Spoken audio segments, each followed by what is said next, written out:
put this on record. Kung meron isang anak na uliran, na mahal niya ang tatay niya, yan si Presidente Bongbong Marcos. Bakit?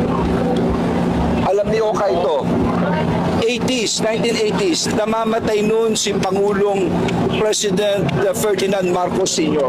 Kailangan may mag-donate ng kidney. Alam niyo ba kung sino nag-donate? Ang ating Presidente, President Bongbong Marcos. 1980, kaya siya, iisa na lang kidney niya. Isipin mo, bibigay mo sa tatay mo.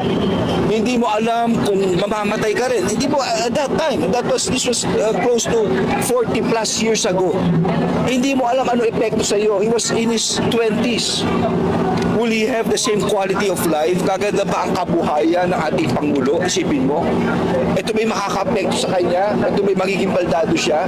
No one knows. Pero iisang alam natin, ganun magmahal ang ating Pangulo. So on record, he only has one kidney. At hindi lang yun. Ang ating Pangulo ay asthmatic. May asthma siya.